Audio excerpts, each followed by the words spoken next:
नाशिकमध्ये सध्या ट्रॅफिकचा जो प्रॉब्लेम जो आहे तो खूप मोठ्या प्रमाणामध्ये वाढला आहे. ट्रॅफिकच्या बरोबर पार्किंगचाही प्रश्न हा मोठ्या प्रमाणामध्ये वाढलेला आहे. आणि द्वारका सर्कल असेल, मुंबई नाका असेल, इंदिरानगरचा बोगदा असेल, ह्या ठिकाणी एक एक दीड दीड तास सध्या ट्रॅफिक खोळंबती आहे. आणि त्याच्यामध्ये नागरिकांना खूप मोठ्या त्रासाला सामोरं जायला लागतं आहे. परंतु पोलिसांचं ह्याच्याकडे असलेलं, पोलीस प्रशासनाचं असलेलं दुर्लक्ष आणि महानगरपालिकेच्या माध्यमातून अतिक्रमण विभागाकडे असलेलं दुर्लक्ष आणि नियोजनाचा अभाव, या सगळ्या गोष्टींमुळे नाशिक शहराला सगळ्या समस्यांना सामोरं जायला लागतं आहे. दीड दीड तास आज एका जागेवरून दुसऱ्या ठिकाणी जायचं असेल तर त्याला वेळ लागतो आहे. कालसुद्धा निवृत्तीनाथ महाराजांची पालखी आपल्या इथून नाशिक रोडमधून पुढे सरकली. शिंदे पळशेला 2.5 ते 3 तास लोक त्या ठिकाणी ट्रॅफिकमुळे जाम झालेले होते. म्हणजे जे लोक शिंदे पळशेला 5 वाजता होते त्यांचा मला संध्याकाळी 7:45 वाजता फोन आला. ही परिस्थिती पूर्णतः नाशिक शहराची आहे. प्रशासनाचं ट्रॅफिककडे, पार्किंगकडे आणि अतिक्रमणाकडे अजिबात लक्ष नाही आहे. महानगरपालिकेने आणि पोलीस डिपार्टमेंटने समन्वय साधत ह्या सगळ्या विषयामध्ये लक्ष टाकायला पाहिजे. नॅशनल हायवेने लक्ष टाकायला पाहिजे. आणि नॅशनल हायवेच्या जागेवर आहे म्हणून महानगरपालिकेने त्याच्यावरती अतिक्रमण आहे म्हणून महानगरपालिकेने त्याच्यावरती दुर्लक्ष करता कामा नये. दुसरा महत्त्वाचा विषय आहे की अनधिकृत रिक्षा थांबे ह्या सर्वच ठिकाणी थांबत आहेत. त्या ठिकाणी फरलांगभर अंतरावरती पोलीस चौकी आहेत, पोलीस स्टेशन्स आहेत. त्याचबरोबर टॅक्सी स्टँड जे आहेत तर त्यांची टॅक्सी युनियन आहे आणि ह्या युनियन चालवतात की ह्या टॅक्सी स्टँडवरती कोणी थांबायचं आणि कोणी थांबू नये. एखादा नवोदित तरुण जर त्याला ह्या व्यवसायामध्ये यायचं असेल तर ह्या संघटनेचं प्रचंड दबाव असतो. ते नवीन माणसाला त्याच्यामध्ये येऊ देत नाही. तर ह्या सगळ्या गोष्टीवरती नियंत्रण पोलीस प्रशासनाने करावं असं मी त्या दिवशीच्या बैठकीमध्ये त्यांना सूचना केल्या. आणि त्या ठिकाणी पोलीस चौकी करावी. त्याचबरोबर ज्या काही गाड्या भरल्या जात आहेत द्वारकावरती, मुंबई नाक्यावरती, ते कन्नमवार पुलाच्या खालती जी काही जागा आहे त्या ठिकाणून ह्या गाड्या भराव्यात. त्याच ठिकाणीच म्हणजे पंक्चर काढण्याच्या गाड्या आहेत. ज्या ठिकाणी पूल उतरतात त्या ठिकाणी रॅलिंग केलेलं, त्याच्या आजूबाजूला रिक्षा उभ्या राहत आहेत, टॅक्सी उभ्या राहत आहेत, रस्त्यावरती टॅक्सी उभ्या राहत आहेत. मग ट्रॅफिकचा खोळंबा कसा होणार नाही. आणि त्या ठिकाणी ट्रॅफिक पोलीस उभे असतात. पण तरी देखील पोलीस प्रशासनाचं अतिशय असंवेदनशीलता ह्या सगळ्या विषयामध्ये आपल्याला समोर दिसतीये. माझी त्या विषयाच्या बाबतीमध्ये तीव्र नाराजी आहे.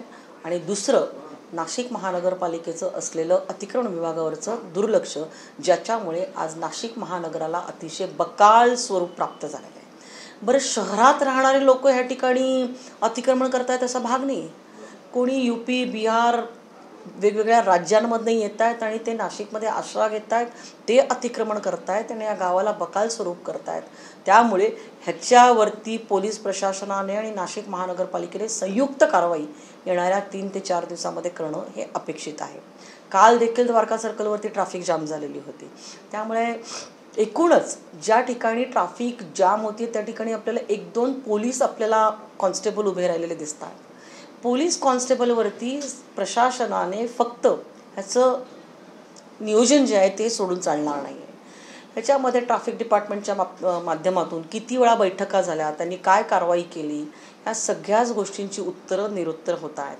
अजून एक महत्त्वाचा विषय मी काल त्याच्यामध्ये असा घेतला की जे काही खडी क्रशर ज्यांचे RMC प्लांट आहेत ह्या ठिकाणून निघणाऱ्या ज्या RMCचे मिक्सर असलेल्या गाड्या ज्या आहेत ह्या फुल कुठल्याही बाबतीमध्ये स्वच्छता त्यांच्या टायरची, त्या ट्रकची न करता तशाच निघतात. आणि ते सगळं जे त्यांचं साहित्य जे आहे हे आपल्याला रस्त्यांवरती सांडताना दिसतं आहे.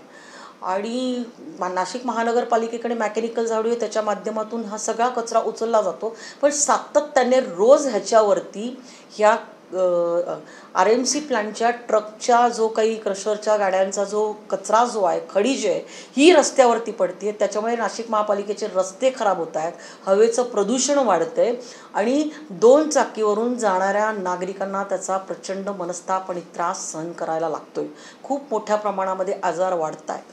बिल्डरांच्या माध्यमातून ज्या ठिकाणी नवीन बांधकामं चालू आहे त्या ठिकाणी खरं तर असं आहे की ग्रीन नेट लावून त्यांनी बांधकाम करायला पाहिजे. पाहिजे. नाशिक शहरामध्ये कुठंही ग्रीन नेट आपल्याला दिसत नाही. ह्या सगळ्याच विषयांवरती स्थानिक प्रशासनाचं आपल्याला दुर्लक्ष झालेलं दिसतंय आणि आयुक्तांनी त्या विषयाच्या बाबतीमध्ये फ्लाईंग स्क्वॉड करणार अशा पद्धतीचं मला आश्वासन दिलेलं आहे.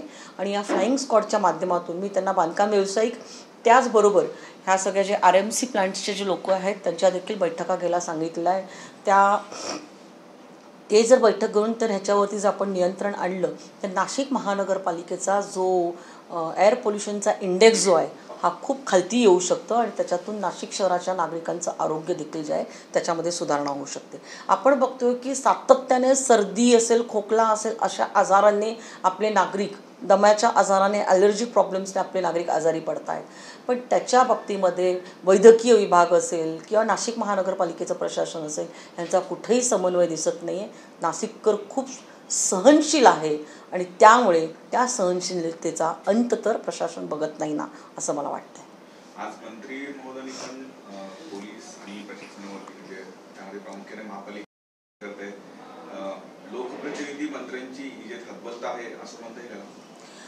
हतबलता म्हणता नाही येणार आहे. आम्ही आता त्यांना जबाब विचारलेला आहे. गेल्या पुढच्या 15 दिवसामध्ये निश्चित आम्ही बघतोय की आता ते काय सुधारणा करतात. त्यांनी मला तशी आश्वासनं दिलेली आहेत. त्यांच्या काही अडचणी होत्या अतिक्रमण विभागाच्या बाबतीमध्ये आणि आता त्यांनी महापालिकेच्या आयुक्तांनी सांगितले की ताई आम्ही तुम्हाला पुढच्या 10 दिवसांमध्ये आम्ही तुम्हाला सगळा रिझल्ट ह्याच्यामधला दाखवू. पण आम्ही इथून पुढच्या कालावधीमध्ये नाशिकला असं बकाल झालेलं बघणार नाही, स्वस्त बसणार नाही. आणि दोन्ही प्रशासनाने, पोलीस प्रशासन असेल, RTO असेल, नाशिक महानगरपालिका असेल, नॅशनल हायवे असेल, ह्या सर्वांनी रस्त्यावरती उतरून नागरिकांच्या ह्या महत्त्वाच्या प्रश्नाकडे लक्ष वेधून तातडीने त्याच्यावरती उपाययोजना कराव्यात. एकतर सत्ताधारी पक्षात तुम्ही आहात, जुमानत नसतील, तुम्हाला वारंवार बैठका घ्याव्या लागत आहेत, तरी काही फरक पडत नाही. मी नाशिक महानगरपालिकेच्या आयुक्तांशी चर्चा केलेली आहे. त्यांना सांगितलं आहे की इथून पुढच्या कालावधीमध्ये तुमच्या अधिकाऱ्यांचा प्रशिक्षण वर्ग घ्या, त्यांच्यातली संवेदनशीलता वाढवा आणि जर सांगूनसुद्धा जर ते काम करत नसतील, फील्डवरती रिझल्ट दिसत नसेल तर त्यांच्यावरती निलंबनाची कारवाई करा. तुम्ही जे सांगितलं त्याप्रमाणे शहरातील आणि त्या लोकांना हटवण्यासाठी आपण काही मागणी करणार आहात. मुंबई नाका असेल, शालिमार असेल, द्वारका सर्कल असेल, ह्या सर्वच ठिकाणी ज्या ठिकाणी ट्रॅफिकचा खोळंबा होतोय सगळ्याच विषयांवरती माझी अतिशय 2.5 तास जवळपास महानगरपालिकेच्या आयुक्तांच्या इथं विविध विभागाची बैठक झाली आणि त्याच्यामध्ये ह्या सगळ्याच विषयांवरती अतिशय सूक्ष्म पद्धतीने त्याच्यामध्ये चर्चा झाली. नॅशनल हायवेने जे काही नागरिकांना पायी चालणाऱ्या नागरिकांसाठी जो तो अंडरवे केलेला आहे सबवे, त्याच्याही बाबतीमध्ये आज तो वापरला जात नाही आहे आणि त्याच्याही वरती विचार करून ते जे काही खालती भुयारी रस्ते बनवलेले आहेत ते बंद करावे. कारण त्याचा जो सबवे जो बाहेर काढण्यात आलेला आहे तो अशा पद्धतीने काढण्यात आलेला आहे की त्याच्यामधनं एकही नागरिक जाऊ शकत नाही. कारण फुटपाथ, रस्ता आणि त्या सबवेचा कुठेही ताळमेळ जमत नाही आणि त्याचा देखील नॅशनल हायवेने विचार करावा आणि या सगळ्याच विषयांवरती एक चांगलं सोल्युशन नाशिक महानगरपालिकेचे आयुक्त अतिशय तत्पर आहेत. त्यांनी ठरवलं निश्चित ह्या सगळ्या गोष्टी होतील. नॅशनल हायवेला मी अतिशय तंबी दिलेली आहे. जर त्यांनी याच्यामध्ये सुधारणा नाही केली तर मी आदरणीय नितीन गडकरी साहेब जे आहेत त्यांची भेट घेऊन सदर विषयाच्या बाबतीमध्ये संबंधित अधिकाऱ्यांवरती कारवाई करण्याची मागणी देखील करणार आहे.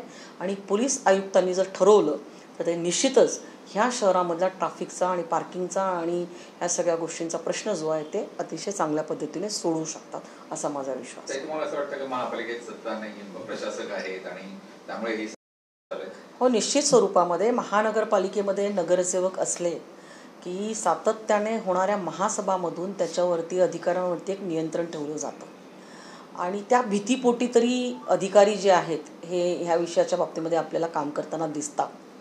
पण आज आपण बघत आहोत की महानगरपालिका असतील किंवा जिल्हा परिषदा असतील त्या ठिकाणी कोर्टाच्या निर्णयाच्यामुळे अनेक दिवस निवडणुका होऊ न शकल्यामुळे आज अधिकारी त्यांना असं वाटतं की पूर्णच राज्य जे आहे हे आपलंच आहे आणि ते सुखावलेले आहेत.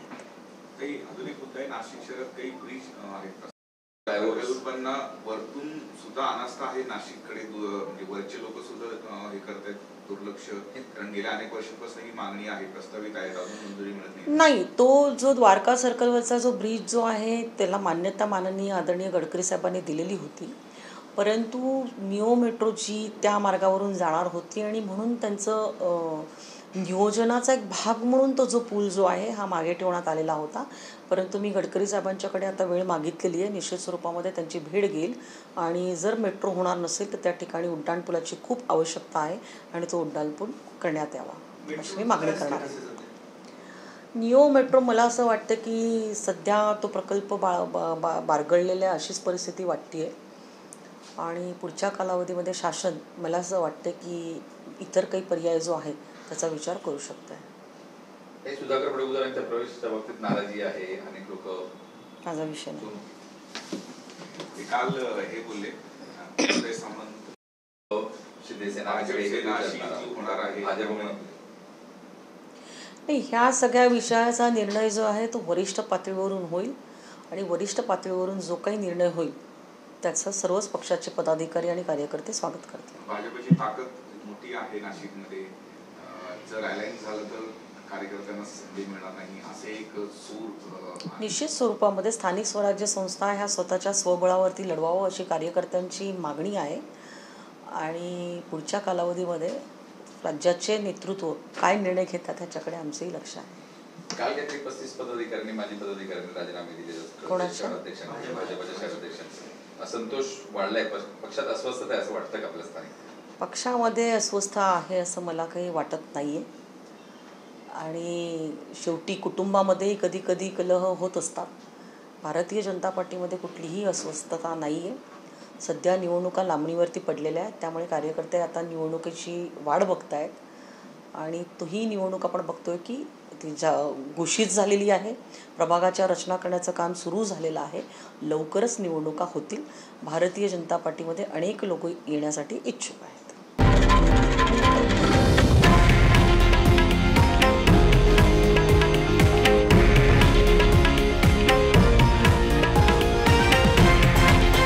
हे आहे देशातील नंबर 1 न्यूज नेटवर्क आणि आपण पाहत आहात TV9 मराठी, एकमेव.